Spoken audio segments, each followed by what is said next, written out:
Bueno, cuando hay un niño con síntomas o que presenta problemas en el colegio o problemas emocionales, siempre hay un adulto, o varios, o dos adultos, el padre o la madre, que están preocupados por él.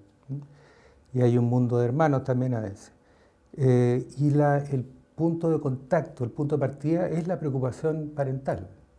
Entonces, la cuestión que se plantea ahí es cómo incluir al niño también en el proceso, en la terapia misma, en el trabajo con el niño. Y ahí es muy importante que el terapeuta siempre esté pensando en el niño, desde que habla con los padres, imaginarlo, imaginar su mundo, sus propias dificultades, su punto de vista además. Porque un problema en el trabajo, en terapia familiar con niños, es que uno puede olvidar al niño y quedarse con el mundo adulto. Hablar con los padres pensando que eso es suficiente para que cambie el niño. Y olvidando que esa terapia es una terapia del niño también. Y que es importante que sea una buena experiencia para el niño, porque puede tener varias otras terapias de su vida.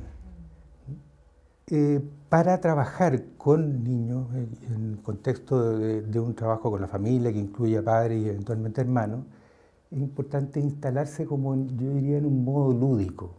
O sea, una manera lúdica de relacionarse con el niño que es natural para el niño. No implica necesariamente un juego formal, el juego está en cada momento, uno puede dibujar, tomar un objeto, intercambiar. O sea, el modo lúdico es lo básico, más que un juego que podría ser también una actividad lúdica. ¿Cómo le explicamos a los padres que ellos son importantes en el proceso para ayudar a su hijo? Porque muchas veces llevan al hijo y lo quieren dejar. Sí. A ver, los padres tienen la preocupación por el hijo. Ellos son el contacto además con el terapeuta.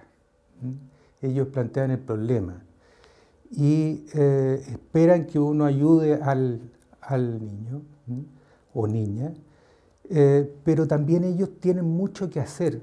Podrían ser un gran recurso de ayuda a los niños, porque ellos viven con el niño, están en la casa con él todo el tiempo, y ellos entonces son parte, en alguna medida uno podría decir parte del problema, pero también parte de la solución.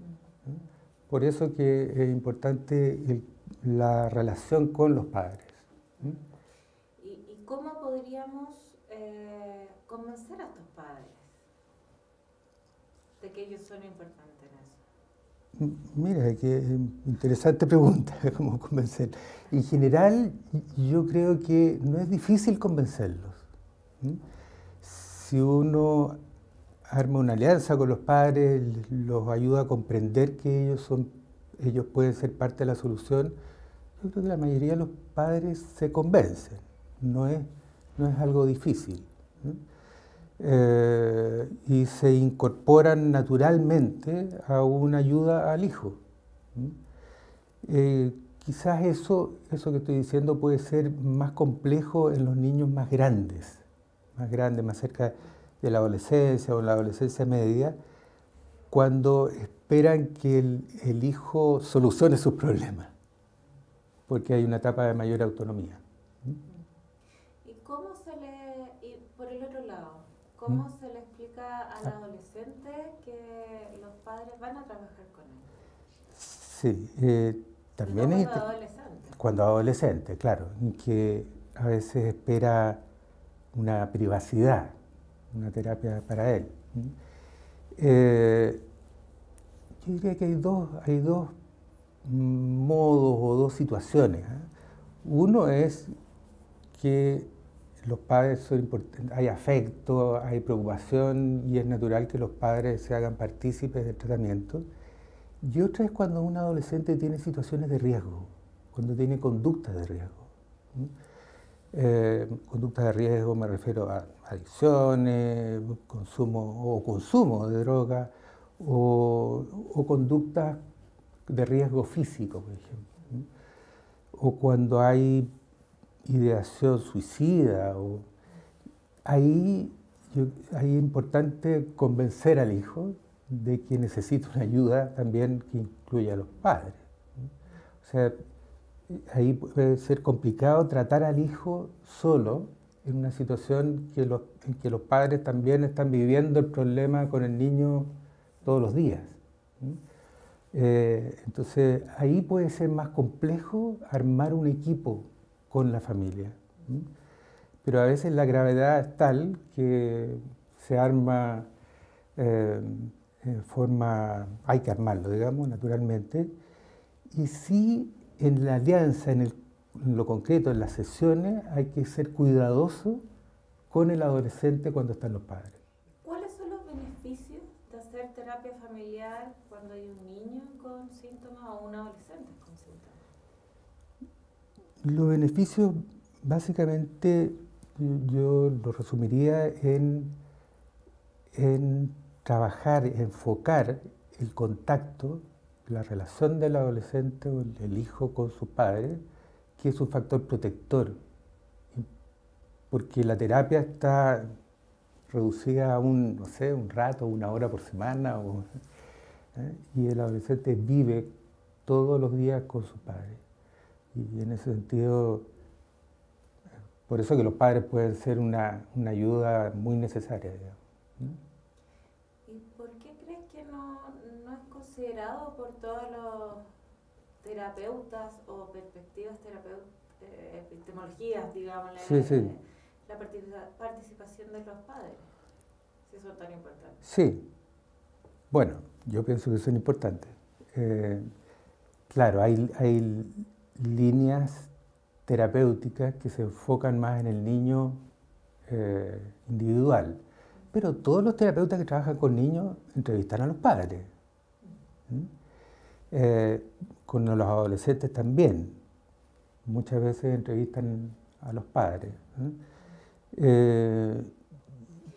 ¿Y cuándo no se tendría que trabajar con los padres? Por ejemplo, cuando un adolescente es suficientemente autónomo, no tiene una sintomatología grave, problemas graves, ahí yo considero casi obligatorio que se incluyan los padres. Y cuando puede él hacerse protagonista de su propia terapia, el propio adolescente. ¿Y qué pasa cuando uno no puede traer a los papás a terapia? Cuando uno no lo puede traer, Asesino. el hijo lo podrá traer. Habría que trabajar con el hijo para que los traiga. Si es, por ejemplo, si es una situación de riesgo.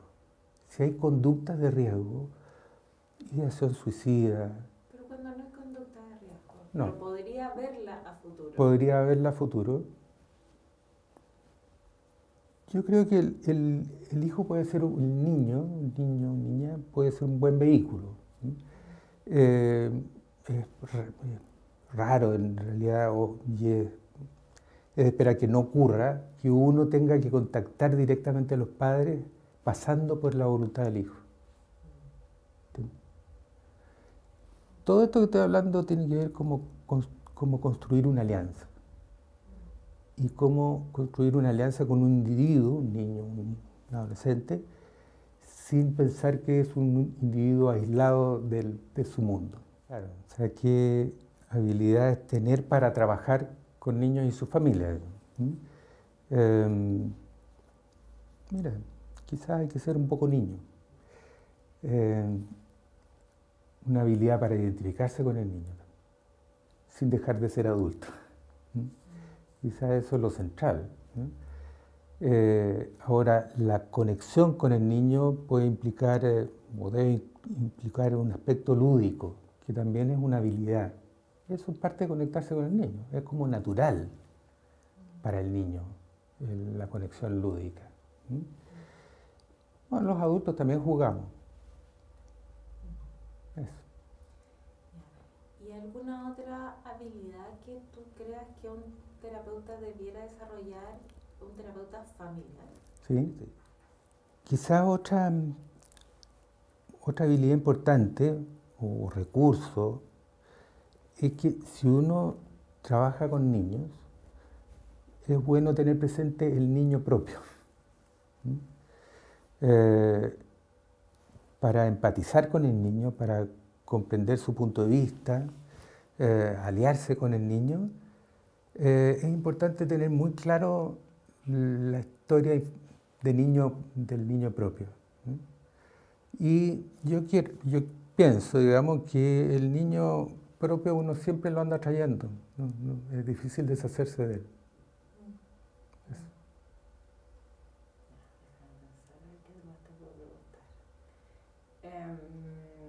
Y respecto al trabajo del terapeuta, ¿cuál es la importancia del trabajo del terapeuta, de la persona del terapeuta, sí, al momento de ser terapeuta familiar? Sí.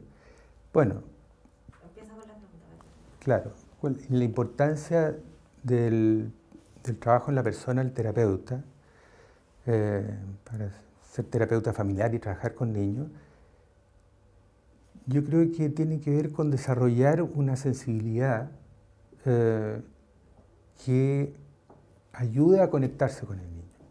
O sea, en la medida en que uno se conoce, trabaja la propia historia y tiene claras las sensibilidades que tiene, va a ser mejor, va a ocupar mejor el rol de terapeuta con los niños, digamos.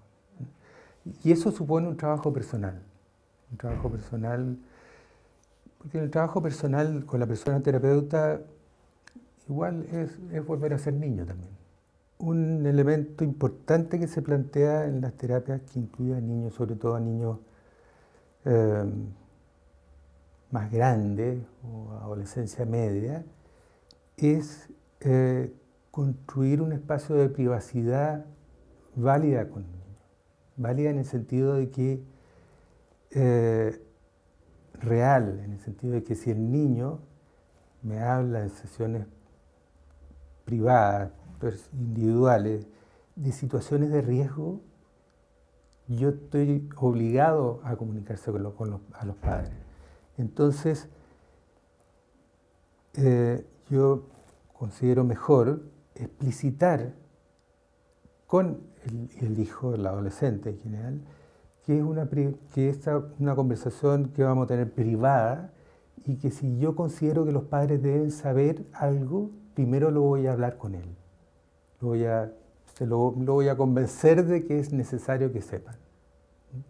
O sea, no hablar con los padres a espaldas del niño de algo que es importante, porque ahí se pierde la confianza con el adolescente.